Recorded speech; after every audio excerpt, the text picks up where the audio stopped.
At my own wedding, the place card waiting for me didn't have my name on it. It said family guest, and in that moment, I understood exactly what they thought I was.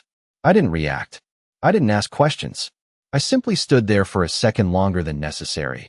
Then I picked it up, smiled softly, and walked toward the table they had chosen for me, near the edge of the reception hall, close enough to hear the laughter, but far enough to be forgotten inside it. The ballroom was everything I had once imagined it would be. Tall ceilings draped in soft white fabric, chandeliers casting warm light across polished floors, tables dressed in ivory linen with gold-rimmed plates I had personally selected weeks ago. I remembered standing in that same space months earlier, measuring distances in careful steps, making sure every guest would feel seen, every detail would feel right. Back then, I believed this day would be a beginning, not a quiet confirmation of something I had been refusing to see. I took my seat without a sound. The chair felt slightly colder than the others, or maybe that was just me. Around me, conversations flowed easily, glasses clinked, someone laughed too loudly at a joke I couldn't hear. I noticed how no one looked in my direction for more than a second. It wasn't accidental. It was practiced. I folded my hands neatly in my lap and let my eyes move slowly across the room, taking everything in the way you do when you realize you've missed something important for far too long. Chloe stood near the center of it all, radiant, effortless, her smile perfectly placed for every person who approached her. She didn't look at me. Not once. But she didn't need to. This had her signature all over it. Not loud, not obvious, just precise enough to shift a place, a role, a meaning. I had seen this pattern before, in smaller ways. A conversation that stopped when I entered the room. A decision already made before I was told. A tone that sounded polite but felt distant. At the time, I told myself it was nothing. People get busy. Families change. You adjust. That's what I had always done. I adjusted. I made room. I stayed quiet when something felt slightly off because I believed there would always be a moment to correct it later. Sitting there now, I realized that moment had already passed. The music shifted, signaling the next part of the evening, and I watched as everyone turned their attention toward the center of the room again. The spotlight moved, the energy lifted, and just like that, I became part of the background. It was almost elegant, the way it happened. No confrontation, no raised voices, just a subtle repositioning until I no longer belonged where I once stood. I reached for the glass of water in front of me and took a slow sip, letting the coolness settle something inside my chest. I wasn't surprised. Not really. There had been too many small signs leading up to this, too many moments where things didn't quite align with what I was being told. And yet, I had still shown up today believing that this was my place, that this was my family. I set the glass down carefully, aligning it with the edge of the plate, a small habit I had kept for years, something that made me feel grounded. Then I looked down at the card again. Family guest. The words were simple, almost harmless if you didn't know the context. But I did. And for the first time that evening, I allowed myself a quiet acknowledgement, not of the hurt, but of the clarity it brought. I already knew something wasn't right long before I walked into that room. I just hadn't said it out loud, not even to myself. Now I didn't have to wonder anymore. I leaned back slightly in my chair, my posture still composed, my expression unchanged, and let the realization settle fully into place. This wasn't a mistake. It was a message. And the most important part was, I finally understood it. I kept my smile in place because that was what I had always done, even long before this day. Even before Chloe ever entered our lives. I had been the one who made things smooth, who filled in the gaps, who made sure no one else had to feel uncomfortable. And somewhere along the way I had convinced myself that this was what love looked like. Quiet effort, small sacrifices, choosing peace over pride again and again until it became second nature. I remembered the first time we talked about the wedding, sitting at my kitchen table with a notebook open, writing down ideas in careful handwriting, color palettes, guest lists, menu options, all the details that turn a simple gathering into something meaningful. I had asked what she wanted, what would make her feel special, and she had smiled in that polite, distant way she had, saying she trusted whatever I thought was best. At the time, I took that as acceptance, maybe even appreciation. Now I understood it differently. It was not trust. It was distance disguised as agreement. I leaned slightly forward in my chair, resting my fingertips against the edge of the table, grounding myself in the present while my mind quietly moved through the past, connecting moments that once felt unrelated. There had been times when plans changed without me knowing, venues visited without inviting me, decisions made in conversations I was not part of, and every time I had told myself it was normal, that younger people wanted to do things their way, that I should step back and let them have their moment.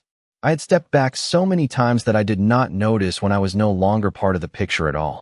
The room around me continued to glow with celebration, servers moving gracefully between tables, carrying plates that looked almost too perfect to touch, the soft hum of music blending with conversation, everything exactly as I had once imagined it would be, except for one small detail that changed everything, my place in it. I let out a slow breath, careful not to draw attention, and allowed myself to feel the weight of what I had expected from this day. I had imagined sitting close to the front, maybe exchanging a quiet smile with someone who understood what this moment meant, feeling included without needing to ask for it. I had imagined being acknowledged in small ways, a glance, a thank you, something that said I belonged here not as a guest, but as something more permanent. Instead, I was here by design, placed just far enough to observe but not to participate. And the most unsettling part was not the distance itself, it was how intentional it felt. Nothing about this day was accidental. Every detail had been chosen, arranged, approved. That included where I was sitting and what I was called. I picked up the folded napkin in front of me and adjusted it slightly, aligning it with the plate again, giving my hands something to do while my thoughts settled into something clearer, something steadier. I was not confused anymore. I was not searching for explanations or excuses. The expectations I had carried into this room no longer mattered, because they were built on something that did not exist the way I believed it did. And as I sat there, calm and composed, I realized that the silence I was holding onto was no longer about keeping the peace. It was about understanding the truth before deciding what to do with it. The first time I noticed something shift, it was so small I almost dismissed it entirely, a moment that lasted no more than a few seconds but stayed with me longer than it should have. And now, sitting here at the edge of this carefully arranged celebration, I could see it clearly for what it was, the beginning of a pattern I chose not to name. It happened during a quiet dinner at my house about 6 months before today, the kind of evening I used to host without thinking twice, simple but warm, roasted chicken, fresh vegetables, a dessert I knew everyone liked, nothing extravagant, just enough to bring people together. Chloe arrived 10 minutes late, which was unlike her at the time, and when she stepped inside, she gave me a quick smile, polite, controlled, the kind of smile that stops just short of reaching the eyes. I remember noticing it, then immediately telling myself I was imagining things.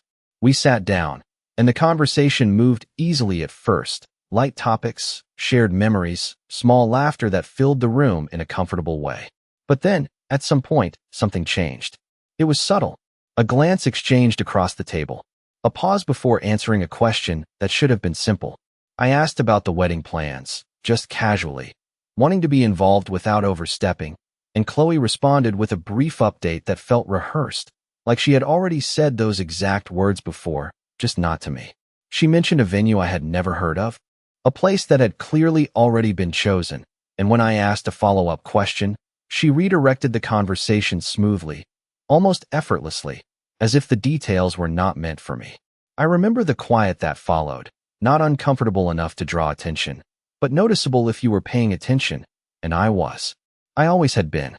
After that night, there were other moments, small enough to ignore on their own, but together they began to form something I could not quite explain at the time. Phone calls that ended quickly when I entered the room. Plans that were already finalized before I heard about them. Invitations that felt more like formalities than genuine gestures. Each time I adjusted. I told myself it was normal, that things change when families grow, that roles shift, and people find their own ways of doing things. I believed that if I stayed supportive, if I remained calm and understanding, everything would eventually settle into a new balance. But that balance never came. Instead, the distance grew, not dramatically, not in a way that anyone could point to and say something was wrong, but quietly, consistently, like a line being drawn 1 inch at a time. I think the hardest part was not the actions themselves, but the way they were presented, always wrapped in politeness, always softened with just enough kindness to make any objection seem unnecessary, even unreasonable. And so I said nothing.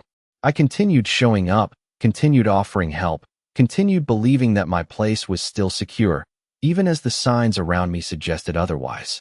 Now, sitting here with a card in front of me that redefined who I was in this room, I could trace it all back to those early moments, those barely noticeable shifts that I chose to overlook. They were not accidents. They were the beginning of something deliberate, something carefully built over time. And the truth was, it had been happening right in front of me all along. I just had not been ready to see it. There was a moment about 3 months before the wedding that stayed with me longer than it should have, not because of what was said, but because of how easily it was dismissed by everyone else, as if it meant nothing at all, as if I was the only one who noticed the shift in tone beneath the surface. We were gathered at a small brunch place on a quiet Sunday morning, the kind of place with large windows and soft music playing in the background, where conversations usually felt easy and unguarded. I had arrived early, as I always did, choosing a table that would be comfortable for everyone, making sure there was enough space, enough light, small details that used to matter. When Chloe walked in, she greeted everyone warmly, her voice light, her smile perfectly measured, and when she reached me, she gave a brief hug that felt more like a gesture than a connection. I did not think much of it at first. I had learned not to. As we sat down, menus in hand, the conversation quickly shifted to wedding plans again, and this time, it was more detailed, more specific, as if decisions had already been made and finalized somewhere else.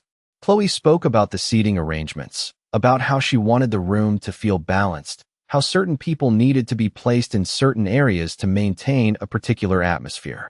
She spoke with confidence, like someone who had already mapped everything out in her mind. I listened carefully, waiting for the moment where my input would naturally fit in, where I would be included in the discussion the way I once had been. That moment never came.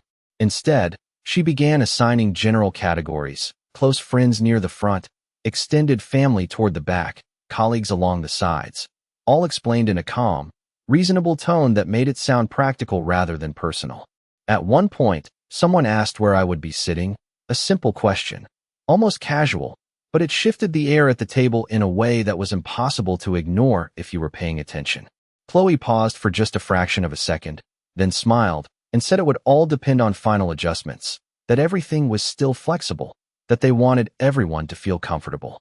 It was a perfect answer, polite, non-committal, impossible to challenge without seeming unnecessary. Everyone accepted it immediately and moved on. I did the same. I nodded, smiled, and took a sip of my coffee as if nothing about that moment required further thought.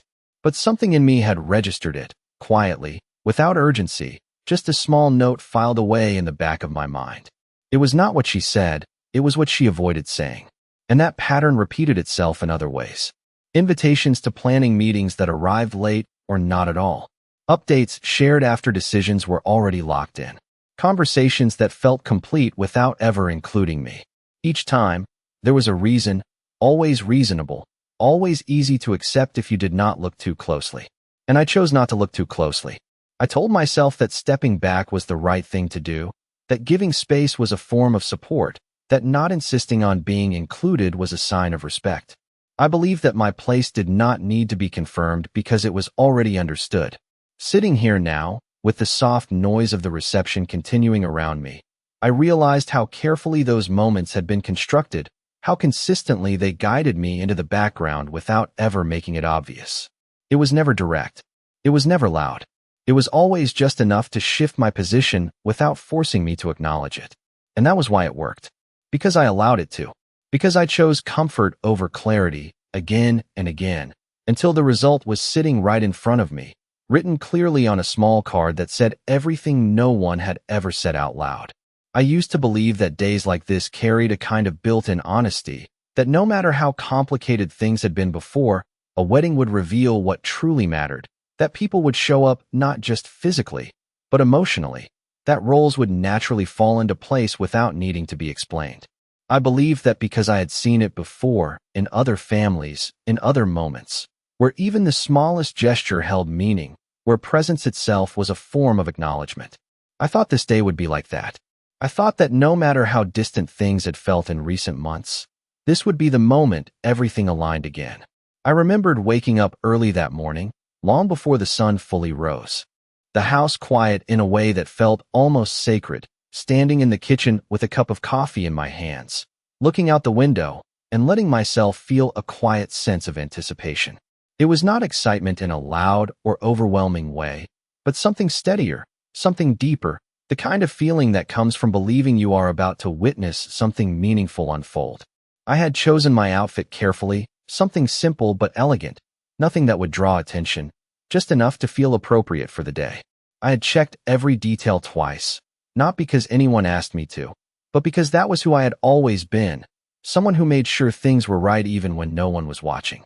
As I drove to the venue, the road still mostly empty, I let myself imagine how the day would feel, where I would stand, who I would speak with, the small moments that would come together to form something lasting.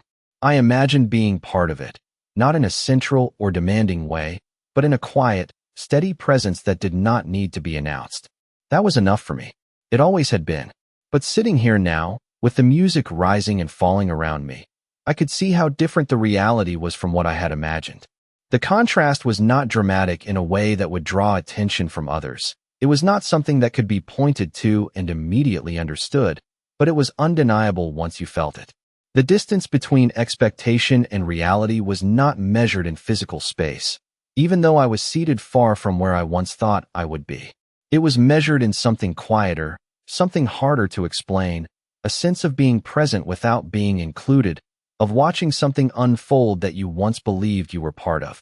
I looked toward the center of the room again, watching as people gathered closer, their movements easy, their conversations natural, as if everything was exactly as it should be.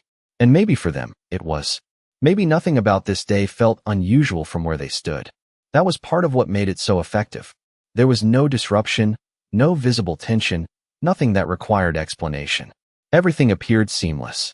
But beneath that surface, something had been carefully arranged, something that placed me exactly where I was now, not by accident, not by oversight, but by design. I rested my hands gently against the table, feeling the smooth fabric beneath my fingertips, and allowed myself to fully accept what this day had become. Not what I had hoped for, not what I had imagined, but what it truly was. And once that acceptance settled in, quiet and steady, something else followed with it. Not anger, not even sadness in the way I might have expected, but clarity, the kind that does not demand immediate action, but waits patiently, knowing that understanding always comes before anything else. It was not a single moment that changed everything for me. It was the way several small moments finally aligned, like pieces of a pattern I had been looking at for months without fully seeing, and once they came together, I could not unsee them no matter how calmly I tried to sit there and pretend nothing had shifted. I remember the exact day it started to make sense, about 6 weeks before the wedding, when I received a confirmation email for a vendor I did not recognize, a catering service I had never discussed with anyone, even though I had originally helped plan the menu. At first, I thought it was a simple mistake, something forwarded to me by accident, but when I read through it more carefully, I noticed details that felt too specific to be random: menu selections, timing, guest count, all finalized without any input from me. I did not react immediately. I closed the email, set my phone down, and continued with my day as if it did not matter. But later that evening, I went back to it, reading each line more slowly, paying attention to what was not being said as much as what was. That was when I realized this was not new information being shared with me. It was information that had already been decided, already confirmed, and I was simply being included after the fact, if included at all. I remember sitting at my kitchen table, the same place where I had once written down ideas for this wedding, and feeling a quiet shift in the way I understood everything that had been happening. It was not disorganization. It was not oversight. It was intentional distance. After that, I began noticing more. A conversation I overheard where my name was mentioned in a tone that suggested obligation rather than inclusion. A group message where plans were discussed in detail before I was added to the thread. A brief pause when I entered a room, followed by a quick change in topic that felt too smooth to be spontaneous. None of it was obvious enough to confront, but together, it formed something undeniable. I did not say anything. I did not ask questions. Instead, I started paying closer attention. I listened more carefully. I watched how decisions were made, who was involved, who was not, and slowly, without anyone realizing it, I began to understand the structure behind it all. Chloe was not just organizing a wedding. She was organizing people, positioning them in ways that reflected how she saw them, how she valued them, and where she believed they belonged. And I had been moved, quietly, consistently, from one place to another until I reached the edge of it all. Sitting here now, with the soft glow of the reception continuing as if nothing was out of place, I could trace every step that led to this moment. The email was not the first sign, but it was the first time I allowed myself to see it clearly. It was the moment I stopped assuming the best and started recognizing the truth. I reached for my glass again, letting the cool water steady my thoughts, and allowed a small, almost imperceptible breath to leave my chest. I was not confused anymore. I was not waiting for an explanation that would make everything make sense again. I already had the explanation. It was written in every detail of this day, in every decision that had been made without me, in every space where I was no longer expected to stand. And the most important realization was not just understanding what had been done, but understanding that I had been right to notice it, even when I chose to ignore it at the time. That quiet awareness, the one I had pushed aside for months, was no longer something I could dismiss. It was clear, steady, and impossible to deny. And once I accepted that, something inside me shifted, not outwardly, not in a way anyone else could see, but enough to change how I was about to move forward from this point on. By the time I fully understood what had been happening, I had already stopped reacting the way they expected me to, and that was the part no one seemed to notice, because from the outside, nothing about me had changed. I was still sitting quietly, still composed, still exactly where they had placed me. But internally, I was no longer trying to fix anything. I was no longer waiting to be included, and most importantly, I was no longer unprepared. About 3 weeks before the wedding, I came across something that most people would have overlooked, a simple document left open on a shared planning folder that I still had access to, even though I was clearly no longer meant to be part of the process. It was not hidden. That was what made it so revealing. A finalized seating chart, labeled clearly, organized with precision, every name assigned to a specific table, every table positioned with intention.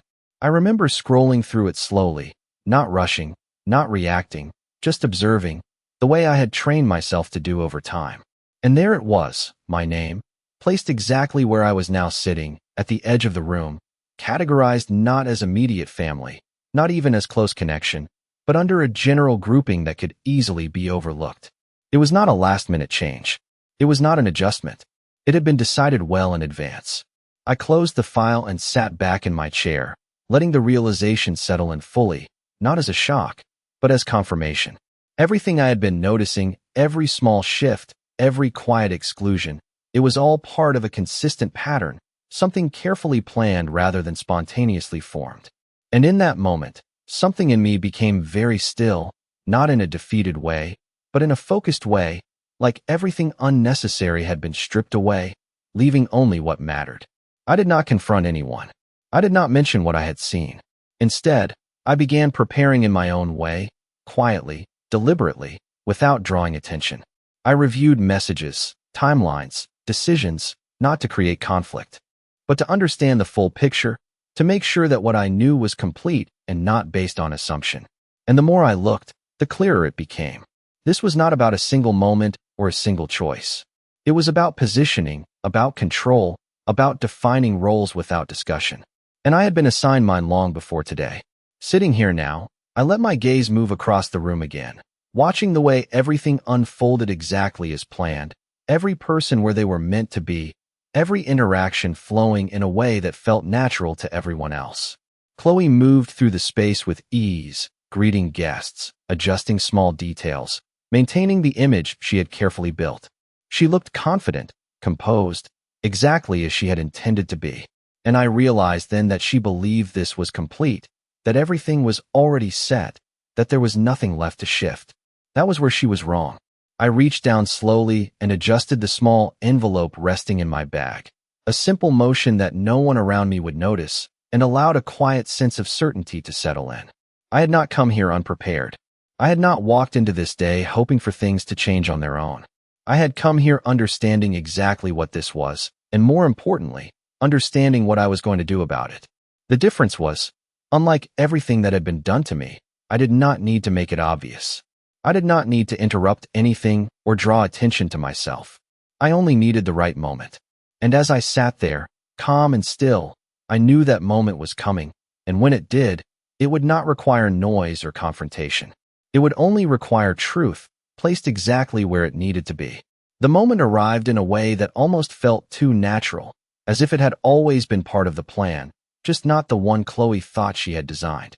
The music softened slightly as the reception moved into speeches, glasses were gently set down, conversations quieted, and attention shifted toward the center of the room, where a small microphone stand had been placed.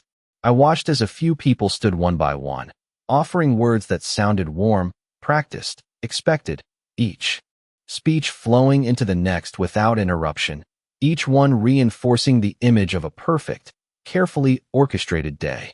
I remained where I was, still and composed, my hands resting lightly against the table, waiting without appearing to wait. Then, without urgency, I reached into my bag and took out the envelope I had placed there earlier, holding it for a moment as if it were nothing more than a simple note. No one noticed. That was the advantage of being placed where I was. When my turn came, it was not announced with anything special, just a brief acknowledgement, a polite gesture that allowed me to stand without drawing unnecessary attention. I moved calmly, step by step, toward the microphone, aware of the quiet shift in the room as some people turned to look, more out of curiosity than expectation. I did not rush. I did not hesitate. I simply arrived where I needed to be. For a second, I let my gaze move across the room, taking in every detail, every face, every carefully arranged piece of the day that had been constructed without me. Then I spoke, my voice steady, measured, exactly as I intended it to be. I began with something simple, something no one could question, a reflection on the day, on how beautiful everything looked, on how much effort had clearly gone into creating this moment. I allowed a small pause, just enough to let the words settle, just enough to establish that I was not here to disrupt anything. Then, slowly I shifted. I spoke about preparation, about the importance of honesty in the way people build something together, about how every detail tells a story, not just the visible ones, but the decisions made behind the scenes.